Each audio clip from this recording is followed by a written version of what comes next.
है क्या? आत्मिक तौर पर आप तैयार हैं प्रभु की वाणी को सुनने के लिए?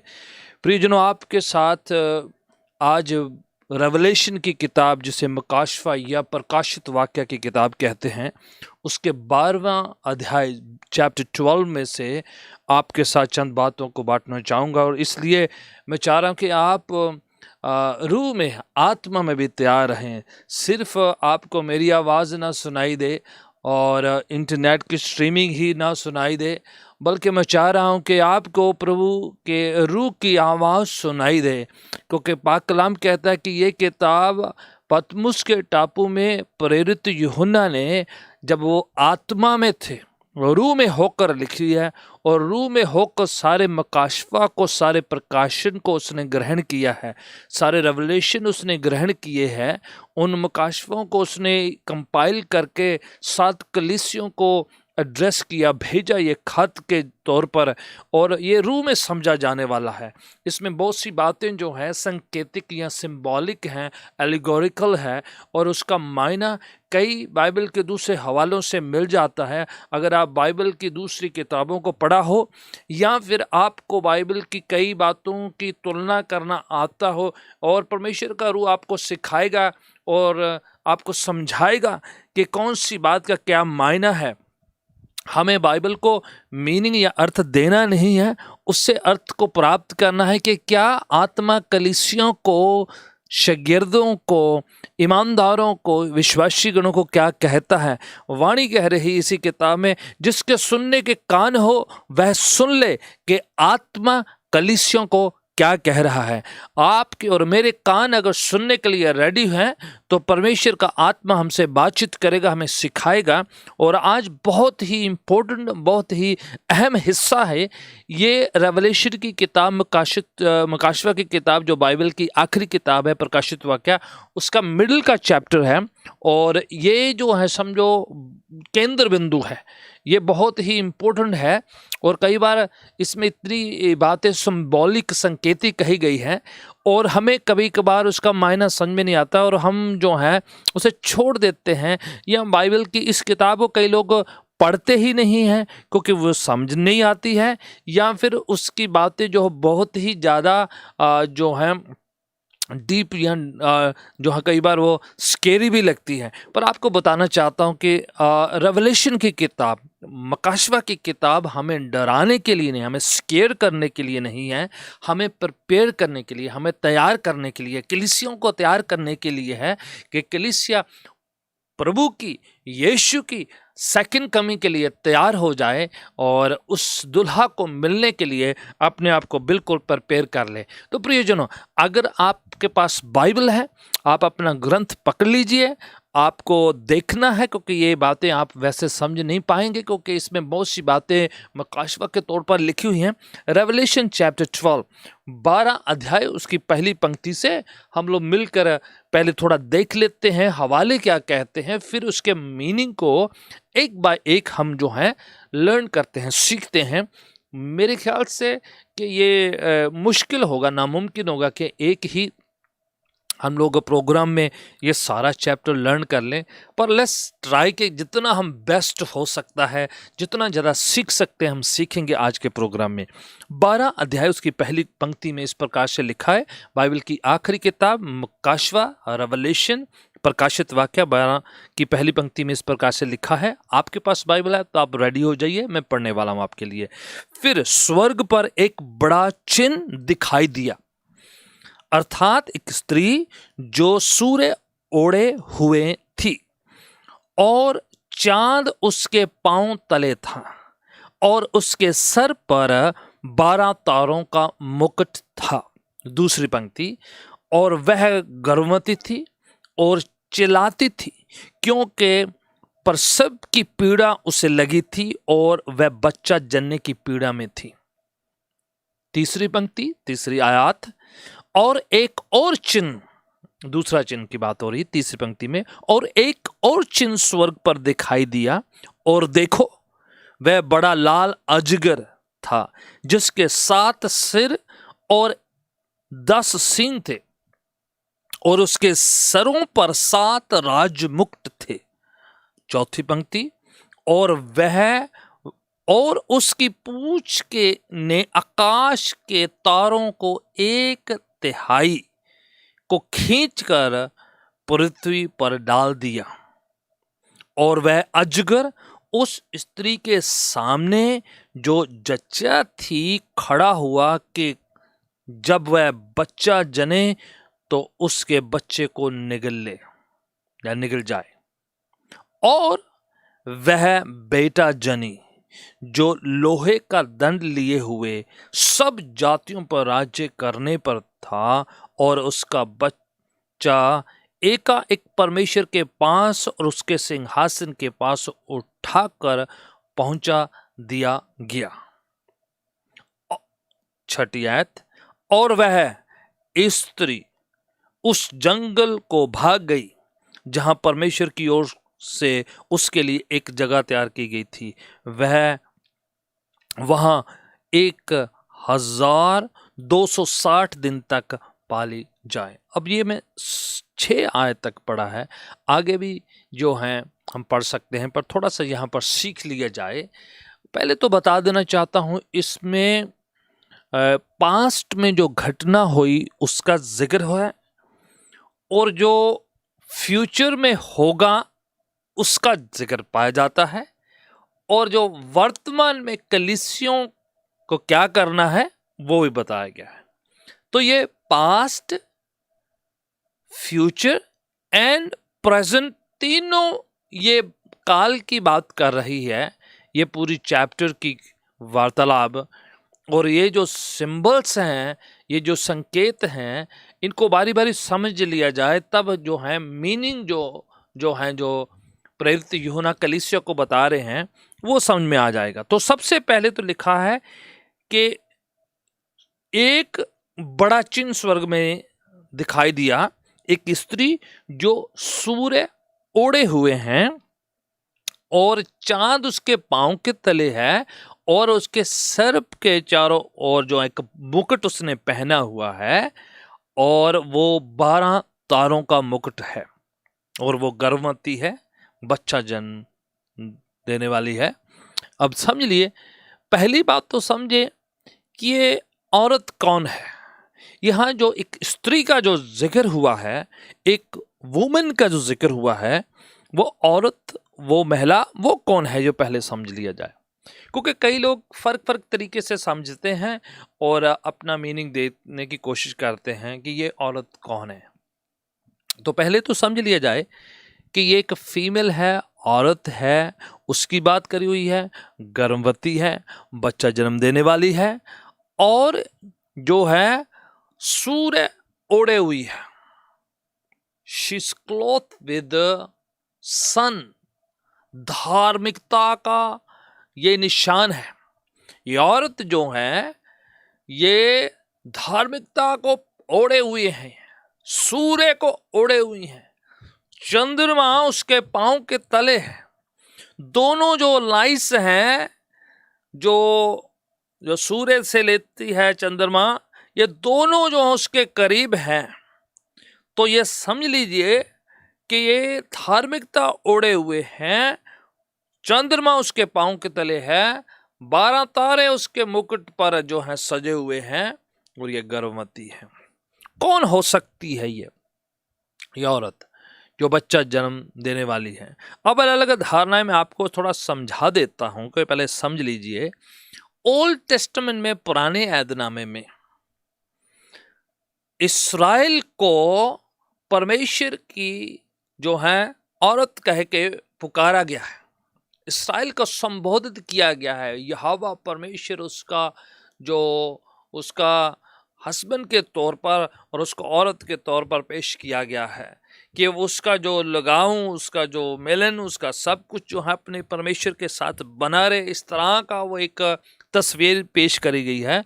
अगर यशायाह 54 उसकी 1 पहली आयत में, इवन जर्मिया 3 अध्याय उसकी पहली 3-4 पंक्तियों में भी पाया जाता है। आप देख लें कि उसको, इस्राएल को औरत कह के पुकारा गया है। और अगर मलाकी की किताब 4 की 2 पढ़ेगी, वो जो है धार्मिकता का सूर्य जो है वो फिर इस्राएल के लिए बताया गया है कि उसने ओढ़ा हुआ, उसने पहना हुआ है। कहने का मायना है कि इसराइल को कई लोग उससे मरियम करके पेश करने की कोशिश करते हैं, कोई कुछ, पर वो बाइबल में फिट नहीं बैठती है। यहाँ पर ध्यान दिया जाए कि ये किसकी बात हो रही है। अगर आप पढ़ें जरा कि कहाँ पर जो सूरज, चंद्रमा, तारे कैसे ये जो हैं फिट बैठते हैं, किसके साथ फिट बैठते हैं, तो किसी और के साथ फिट नहीं बैठते हैं। आप उत्पत्ति की किताब निकालें मेरे साथ। उत्पत्ति की किताब उसका 37 अध्याय जो बाइबल की पहली किताब है, उसमें जोसेफ को सपन दिखाई देते हैं, सपने दिखाई देते हैं, और वो सपने अपने भाइयों को बताता है और बहुत भाई चिढ़ जाते हैं, जिस वजह से उसको बड़ा प्रोसिक्यूशन होता है। इवन उसके भाई उसके खिलाफ होते हैं, उसको मारना भी चाहते हैं। वहाँ पर 32 अध्याय पैदाइश की किताब उत्पत्ति 32 की 9वीं आयत में पढ़ते हैं कि जो बता रहा है वो अपना विजन, अपना जो उसने देखा है कि वो किस तरह से 37 माफ़ कीजिएगा 37 की 9 और 10, मैंने 32 कहा था, 37 की 9 और 10 इस प्रकार से कि यूसुफ कहता है कि मुझे एक दर्शन हुआ, मुझे एक सपना आया है, और देखो है कि वो बता रहा है कि सपने में सूरज, चंद्रमा आकर झुक रहे हैं, उसे सलाम कर रहे हैं, तारे भी झुक रहे हैं। तो वहाँ पर जो 12 जो तारे हैं वो इस्राएल के गोत बताए गए हैं, और जो सूर्य और चंद्रमा जो उसे झुक रहे हैं, जेकब जिसका नाम इस्राएल बताया गया है, लेटर परमेश्वर ने चेंज करके रखा है, और वो उसके सामने झुक रहा है, सजदा कर रहा है। तो उसके भाई बोलते क्या हमारा बाप जो आपको सजदा करेगा? तो फिर से मैं बता रहा हूं कि ये जो सूर्य, चंद्रमा, तारे झुक रहे, सलाम कर रहे, ये सब जो हैं इस्राएल 12 गोत जो हैं, 12 जो तारों का मुकुट जो उसने पहना है वो 12 इस्राएल के गोत हैं, 12 कबीले हैं, जो उसको प्रतिनिधि करता है, उसको बताता है। और इस्राएल के बारे में फिर से ये बात कही गई है, याकूब के बारे में जिसका नाम इस्राएल है, और पूरी इस्राएल जाति को वहाँ पर पेश किया गया कि ये जो बातें सूरज, चंद्रमा, तारे और ये सब किसी और को नहीं, इस्राएल को, जेकब को संबोधित किया गया है, और किसी और के लिए बाइबल में ये जो नहीं पेश किया गया है। फिर आगे जाके 2 में पढ़ा कि वो जो हैं मरुस्थल में चलेगी, रेगिस्तान में चलेगी, और वो जो अजगर उसके पीछे जो है लगा था, जो उसको जो है तंग करता था, उसको जो है उसके खिलाफ उठता था, तो वहाँ पर फिर से जो बताया गया है कि वो मरुस्थल में कौन गया? इस्राएल जंगल बियाबान में घूमता रहा है, 40 साल तक सफ़र करते रहे हैं, और इस्राएल के खिलाफ शैतान लड़ता रहा है। आगे जाके लिखा है वो बड़ा अजगर, उसने अपने मुंह से पानी से उगला कि उसे डुबा दे। कौन, किसकी बात हुई है?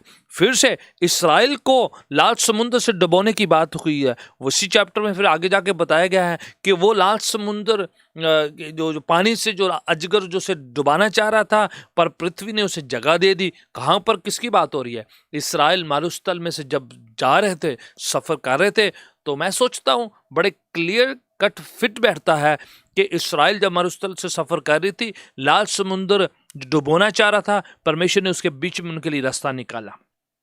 तो वहाँ पर बिल्कुल क्लियर ये तस्वीरें जो हैं इस्राएल के साथ फिट बैठती हैं। इस्राएल ही मरुस्थल में रहा है, इस्राएल ही घूमता रहा है, इस्राएल को ही शैतान डुबाना चाह रहा था। तो ये तस्वीरें वहाँ पर बिल्कुल क्लियर कट जो हैं पेश करते। लिखा है कि वो जो बच्चा जन्म देने के लिए पीड़ा में थी, बहुत दर्द थी। बच्चा जन्म की पीड़ा नहीं लिखा है, बच्चा जन्म देने की पीड़ा हो रही थी, कि उसको बहुत वेदना थी, बहुत परेशान थी। लिखा चिल्लाती थी। किसके बारे में?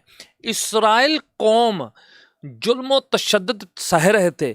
डिफरेंट पीरियड में, डिफरेंट टाइमिंग में उन्होंने बहुत जुल्म और तशद्दुद सहे हैं, और उन्होंने चिल्ला चिल्ला कर, पुकार कर कहा है कि परमेश्वर मसीहा को भेज दे।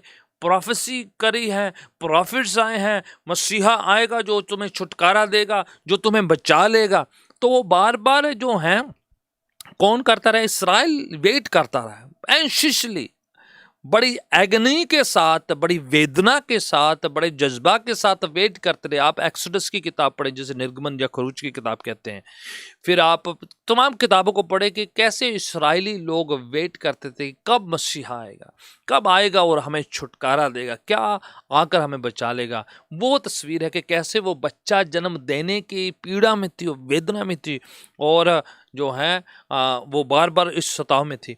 आप पैदाइश की किताब में आए हैं, जरा ये तस्वीर वहां पर भी आपको जो है प्रोफेसी के तौर पर आपको नजर आ जाएगी। उत्पत्ति की किताब, उसका 3 अध्याय, उत्पत्ति चैप्टर 3 वर्स 15, एक प्रोफेसी हुई थी जब पूरी जो कायनात के, पूरे जो ह्यूमन जाति के शुरुआत करने वाले आदम और हवा से गलती हुई, गुनाह हुआ, परमेश्वर के सामने गिर गए, पतन हो गया उनका। 3:15 में इस प्रकार से लिखा हुआ है, I will put enmity between thee and the woman, मैं तेरे और औरत के बीच में बैर डालूंगा, और तेरे वंश और उसके वंश के बीच में बैर होगा, तू उसकी एड़ी को डसेगा पर वो तेरे सर को कुचलेगा। फिर से 3 जन का मेंशन हुआ, औरत और शैतान जो एड़ी को डसने वाला है, और वहां पर मसीहा के आने की बात करी गई है, वो आकर उसके सर को कुचलेगा। ये फिर से वहां पर जो है परमेश्वर ने प्रोफेसी कर दी है, जो लेटर जाके प्रभु यीशु मसीह में पूरी होती है। किस तरह से वो इस दुनिया में औरत के द्वारा से दुनिया में आए, आकर शैतान को शिकस्त दी, उसको हराया, उसके सर को कुचला। वो सारी बातें जो हैं प्रोफेसी पूरी होती है।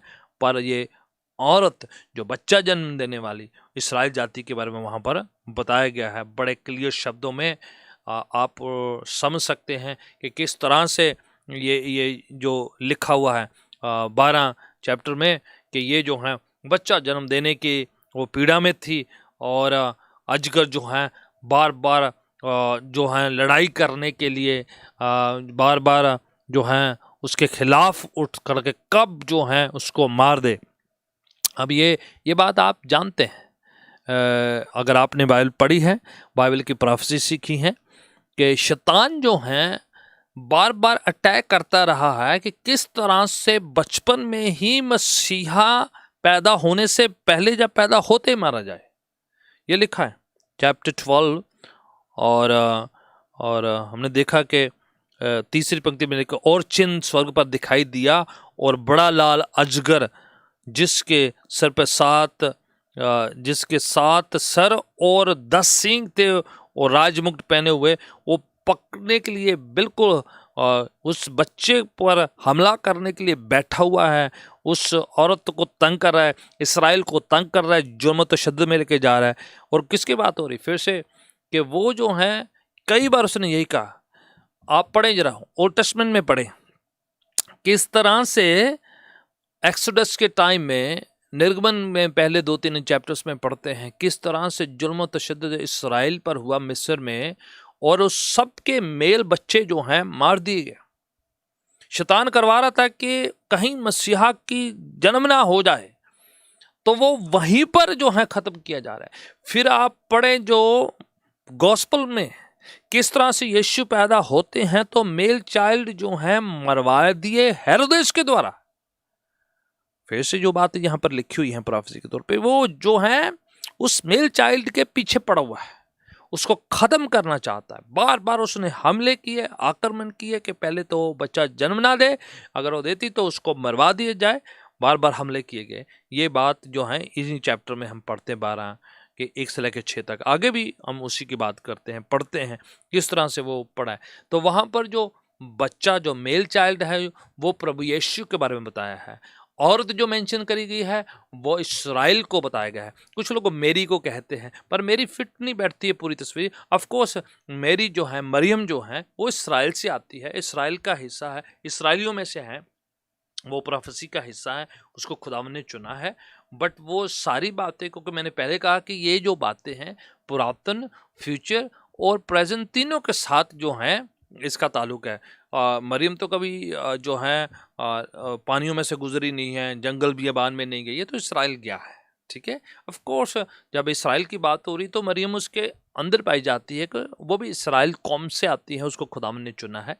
बट पिन पॉइंट करके जो औरत मेंशन किया गया वो मरियम को रिप्रेजेंट नहीं करता है, वो फिर से इसराइल को बताता है। जैसे वो 12 गोत, ठीक है, वो सूरज चंद्रमा वो सब जो हैं मरियम की ज़िंदगी में नहीं, इसराइल के साथ फिट बैठते हैं। शैतान उसके खिलाफ काम करता रहा है, उसको हानि पहुंचाने चाहता है। तो औरत इसराइल को मेंशन किया गया है।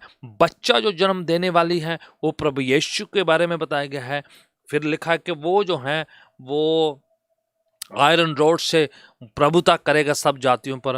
वो 10,000 साल जो प्रभु यीशु राज करेंगे उसके बारे में जो प्रकाशित वाक्य में पाया जाता है कि प्रभु यीशु मसीह आएंगे। वापस आने के बाद जो है ट्रिबुलेशन पीरियड के बाद जो है 1,000 तक राज्य होगा, वो राज्य करेंगे संतों के साथ। तो उसके बारे में मेंशन किया कि वो बच्चा आएगा।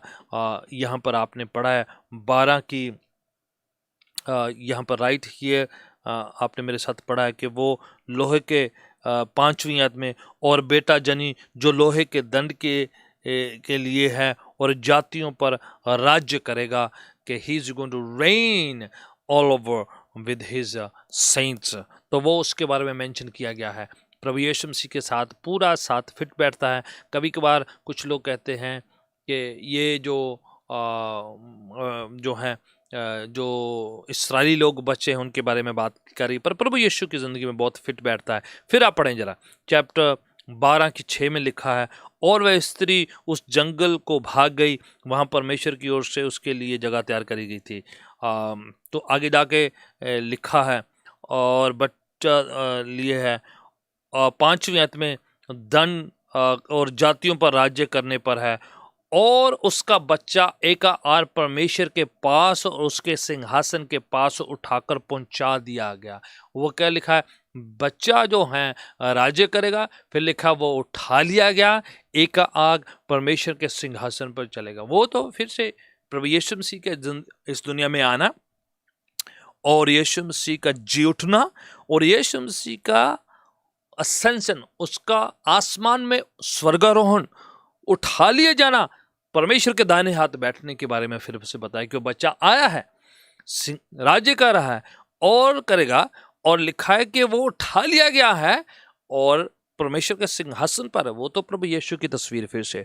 तो ये बच्चा फिर से इसराइल जाति से आते हैं प्रभु यीशु, और उनके बारे में बताया है कि शैतान उनको मारना चाहते थे, और यीशु अपना पृथ्वी में पूरा काम किए हैं। फिर उसके बाद उठा लिए गए हैं, अपना काम करने के बाद आसमान पर उठा लिए गए, और फिर से दोबारा आएंगे राज्य करने के लिए, प्रभुता करने के लिए 1,000 साल। और उसके बाद जो है नया आसमान नई धरती जो है अलग से विषय है लर्न करने का। पर यहाँ पर आप समझ रहे हैं कि किस तरह से प्रभु यीशु के बारे में, वो बच्चे के बारे में बताया गया है।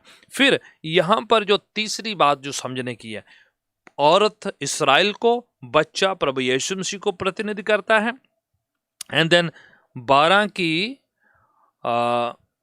की तीसरी पंक्ति, और एक और चिन्ह स्वर्ग में दिखाई दिया, और देखो बड़ा लाल अजगर था जिसके साथ। फिर ये जो लाल अजगर है, ये किसके बारे में मेंशन किया गया है, जिसके 7 सर है और मुकुट पहने हुए हैं, और ये कौन है, ये शैतान के बारे में मेंशन किया गया है। ये शैतान के बारे में आगे जाके फिर से इसी चैप्टर में बताया गया, वो बड़ा अजगर पुराना सांप, जो आगे जाके फिर इसमें इसी में जो है इसके बारे में बयान कर दिया गया है। अगर आप लेटर ऑन पढ़ जाते हैं, अगर आप आगे जाके पढ़ें तो ये जो शैतान के बारे में क्लियरली फिर आगे जाके उसका भेद भी बता दिया गया कि ये जो सांप है, पुराना अजगर जो है, उसको शैतान जो है उसके बारे में बताया गया है। उसके सर पर जो मुकुट है, कहने का मायना है कि वो राज्य कर रहा है, वो प्रभुता कर रहा है, रूल कर रहा है। वो जो है अपना राज्य जमा के रखा है पृथ्वी पर, उसने अपना एक सिस्टम बना रखा है। तो आज लोग पाप की वजह से उसके प्रभुता के अधीन में है, तभी उसके रूलरशिप में है, तभी जो सिस्टम जो है उसके इन्फ्लुएंस में है।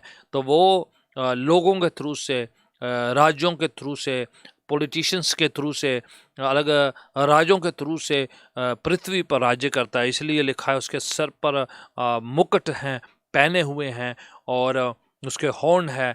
वो सब बता रहे कि वो बड़ा अजगर जो शैतान है, जो सांप है, जो अदन की वाटिका में था, वो ही जो है भरमाता है और वो दोष लगाता है। इसी चैप्टर में आगे जाके लिखा हुआ है। और इसी में अगर आप 12 की आगे जाके पढ़ते हैं कि उसने चौथी आयत में लिखा है, उसने अपनी पूंछ से 1/3 तारों को जो है नीचे गिरा दिया। किसकी बात हो रही है?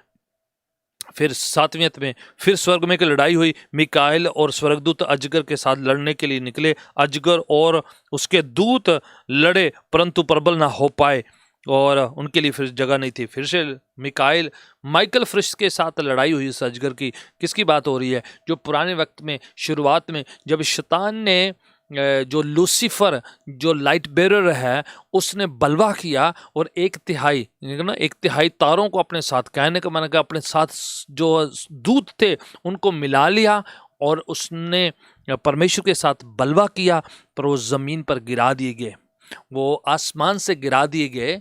और वही जो हैं पुराना अजगर शैतान जो है उसने अपने साथ 1/3 ऑफ एंजल्स जो है अपने साथ ली, जिसको फॉलन एंजल या बदरुएं कहा जाता है, शैतान की ताकतें आज कहा जाता है।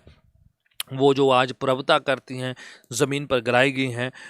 आप इसके बारे में ये 7वीं आयत में पढ़ा कि मिकाइल फरिश्ता माइकल जो है उसके साथ लड़ता है और उसको नीचे गिरा दिया गया है।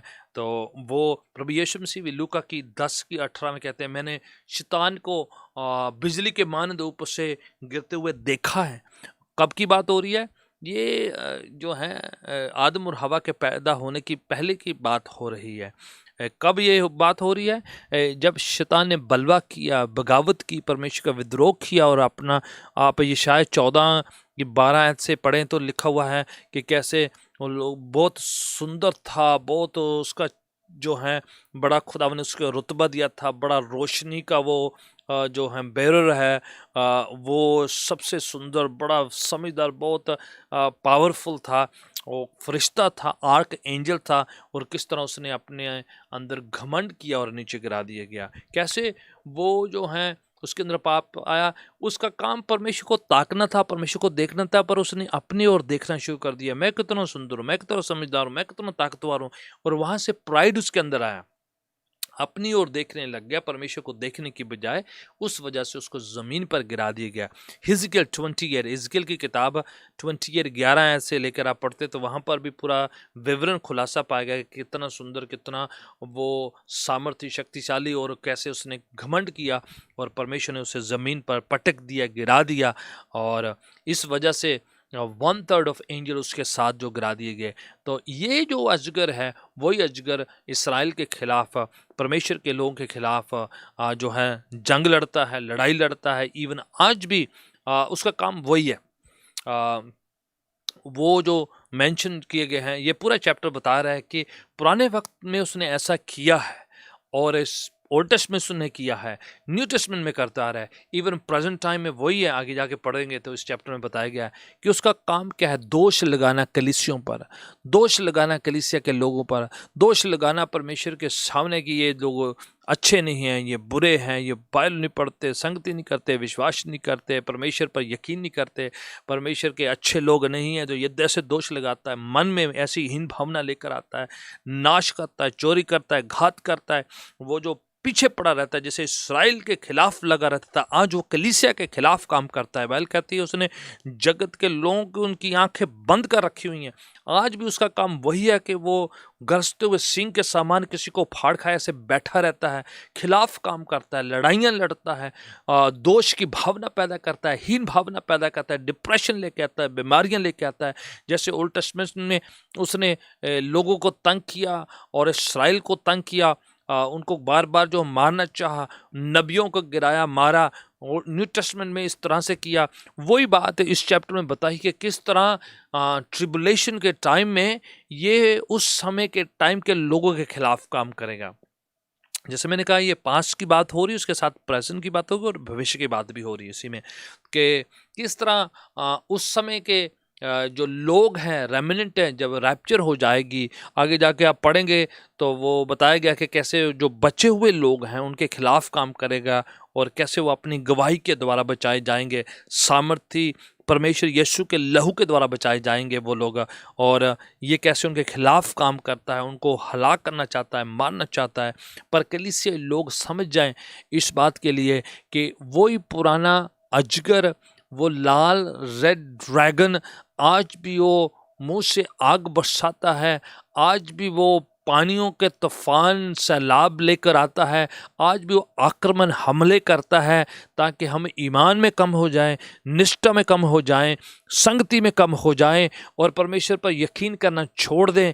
पर प्रियजनों, आपको और मेरे को समझ जाना है कि वो हमारे खिलाफ है, पर खुदा उनका शुक्रिया अदा करना है कि आज हमारे लिए प्रभु यीशु मसीह स्वयं इंटरसेशन करते हैं, हमारे लिए मध्यस्थ की बिचवाई की प्रार्थना करते हैं, सिफारिशी दुआएं करते हैं हमारे लिए, हमारी प्रोटेक्शन के लिए, हमें संभालने के लिए, क्योंकि उसने शैतान का, उस अजगर का सर कुचल दिया है, वो हारा हुआ है, उसको शिकस्त दे दी है।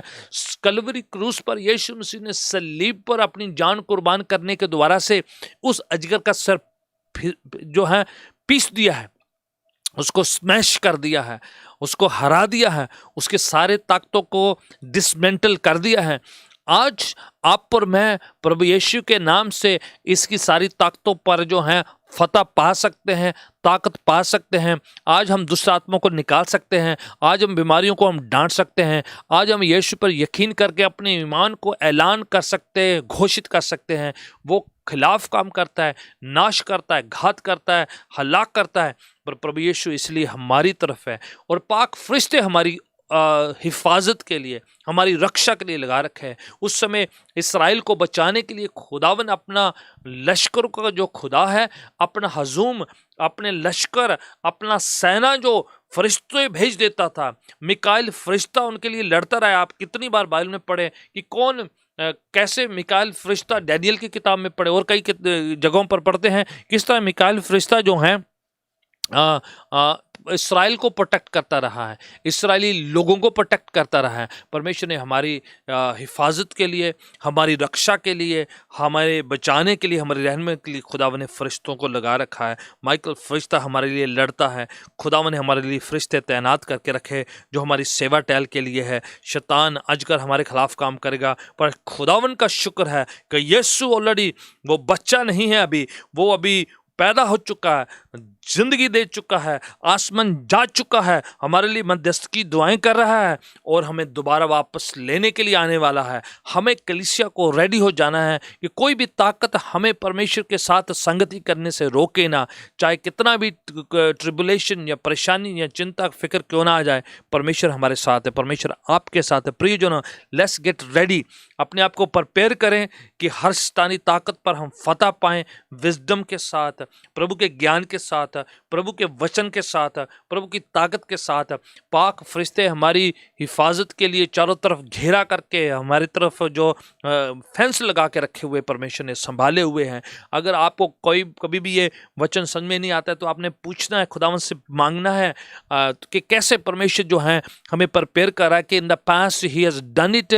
आसमान से लिखा है, आप 7वीं भक्ति में कैसे वहाँ पर युद्ध हुआ तो नीचे गिरा दिया गया है कि ये हारा हुआ है, गिरा हुआ है, ये ऑलरेडी इसका सर कुचला हुआ है। ये इन द पास्ट ये डिफीटेड बीइंग है, प्रेजेंट में भी ये डिफीटेड है, फ्यूचर में खुदावन इसको और डिफीट करके हमेशा लेक ऑफ फायर में गिरा देगा, कलीसिया को उठा लेगा, कलीसिया को बचा लेगा। खुदावन अपने लिए, अपने लोगों के लिए नया आसमान, नई ज़मीन तैयार करेगा। आप और मैं उसके हकदार हैं। यीशु पर यकीन करने के द्वारा से यीशु हमारे लिए जगह तैयार करने के लिए जा चुके हैं, हमारे लिए मध्यस्थ की प्रार्थना करते हैं, हमें बचाने के लिए खुदावन ने फौज लगा रखी है। सेना का यहोवा हमारे साथ है, हमें फिक्र करने की जरूरत नहीं है। प्रियजनों, जहाँ कहीं भी आप आए जाते हैं, मैं आपको बताना चाहता हूँ, शैतान हारा हुआ है, उसकी युक्तियाँ हारी हुई है, उसके सारी प्लान्स, योजना हारी हुई है। परमेश्वर आपके साथ है।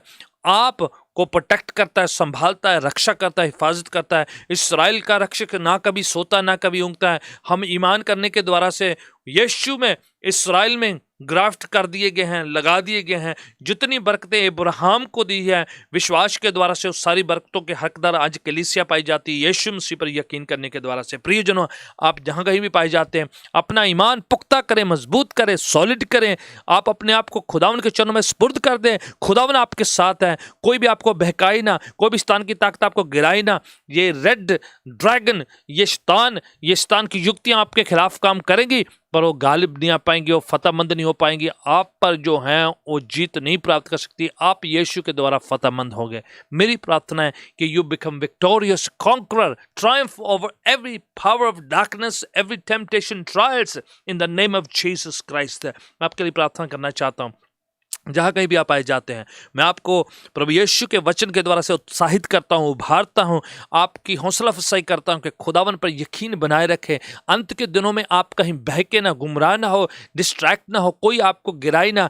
ये वचन जो है पास इस्राएल के लिए, ये वचन जो फ्यूचर के लिए कलीसियों के लिए है, ये वचन आज सब विश्वासी गण के लिए पाया जाता है कि शैतान पहले भी हारा था और आज भी पराजित है, हारा हुआ है, और फ्यूचर में और भी हमेशा के लिए हरा दिया जाएगा, गिरा दिया जाएगा, उसको बांध दिया जाएगा।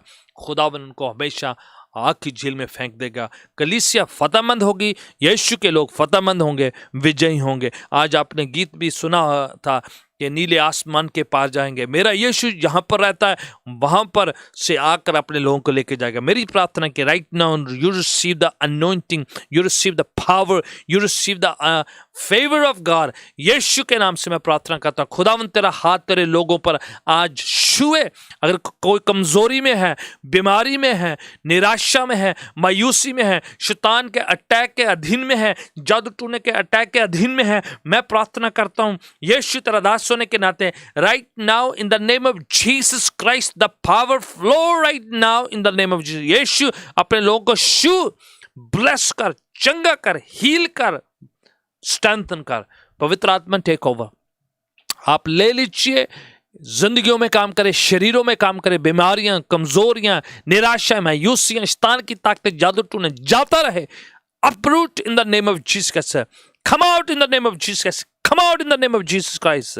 Be healed in Jesus' name. Be strengthened in the name of Jesus. Receive the power of God, the favor of God, the anointing of the Holy Spirit in Jesus' name. प्रियजनों, मैं चाहता हूं कि आप बने रहें, प्रार्थना में लगे रहें, संगति करते रहें। अगर आपके आसपास कलीसिया तो उसमें जाएं, हिस्सा लें, वचन में पढ़ते हुए खुदावन के साथ टाइम व्यतीत करें। जहां कहीं आप जैसे गवाही दे सकते तो आप गवाही दीजिए। अगर आप चाहते कि कंटिन्यूली प्रभु का वचन, उसकी वाणी, परमेश्वर की प्रस्तुति के गीत, संगीत और जितने प्रोग्राम आपको मिलते जाएं, आपने हमारे इस चैनल को सब्सक्राइब करना है, हमें लिखना, हमें बताना है। हम आपकी सेवा करने के लिए यहाँ पर हैं, ताकि आपको प्रभु के साथ जोड़े रखें, प्रभु की आशीषें आपके लिए मांगते रहें, आपके लिए प्रार्थना करते रहें। May the Lord bless you and help you to grow in Him. In Jesus' name. God bless you all. Amen.